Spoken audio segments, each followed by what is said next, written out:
and welcome back to part 5 of my How I Edit tutorial series. By now you should have a pretty good understanding in the basics of editing with Final Cut Pro, and in today's episode I'm going to show you how to take those skills and apply them to creating vertical video for use on Instagram Stories and IGTV.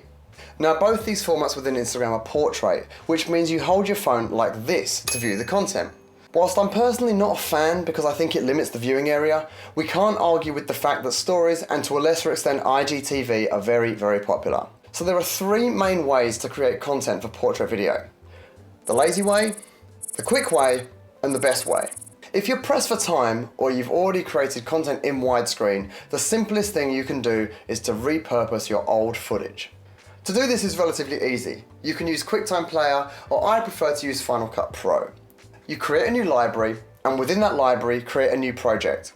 Now you'll want to set this project to custom with a resolution of 1080 by 1920, the exact opposite to what a regular widescreen format would be. Once you've got this project file open, you can then go ahead, drop your file onto the timeline, rotate it 90 degrees, and scale it to fit.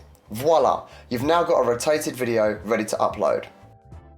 Now I know you could just easily open QuickTime Player and hit rotate right, but by doing this little extra step, you'll be able to animate the first move of the video to encourage the user to rotate their phone, which I've found to be very effective. Now this is probably my favourite way to generate IGTV content, especially when I'm on the go. I use an app called Spark. Spark allows you to shoot video and compile it in real time as you go. It has quite limited editing abilities, but you can trim away the fat and even add a few filters to make your footage look quite good. Once you've shot your video in Spark, you can export it straight onto your phone and upload it right away into IGTV without ever being near a computer. This is really handy, especially if you're on the road. Today's video is brought to you by Squarespace. Whether you need a domain, a website, or an online store, make it with Squarespace. It's an easy-to-use, all-in-one platform that never needs updating and just works great. Both Kane and I built our personal websites using Squarespace in well under a day each. And I added a full e-commerce store to my site in no time, thanks to the 24/7 live support. And it looks great both on a mobile and desktop. Keanu Reeves also built his website on Squarespace. Excellent! Anyone can really make a website with it. You just have to have your own content and you're ready to go. All you've got to do is head to squarespace.com/KANEANDPIA and you'll save 10% off your first purchase of a website or a domain. Whoa, it's Squarespace! I don't think we can use that. If you want to use a good quality camera, color grade your footage, or just do tighter edits in post-production, you'll need to use Final Cut Pro. But to do this, there are a number of extra steps that you need to consider when producing vertical content. Firstly, the camera.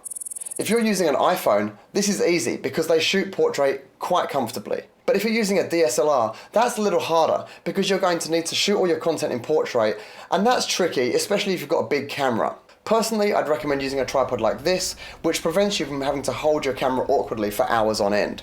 Once you've got your content captured, you can go ahead and drop it onto your newly created 1080 by 1920 portrait timeline. From here, you edit just as you usually would, just remembering that everything you're working with is tall instead of wide. If you're making IGTV content, you can just hit export master file and upload that file straight through Instagram or via a browser if it's over 10 minutes long. If, however, you want to feature long-form content spread across a series of Instagram stories, I'd recommend using an app called Storyo.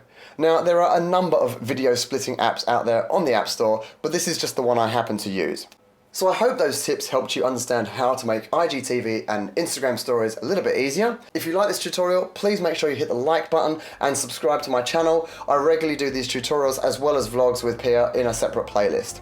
Also, I'd love it if you commented down below and let me know what you'd like me to cover in my next tutorial series. I'm almost finished this one, so I would love your input. Thanks!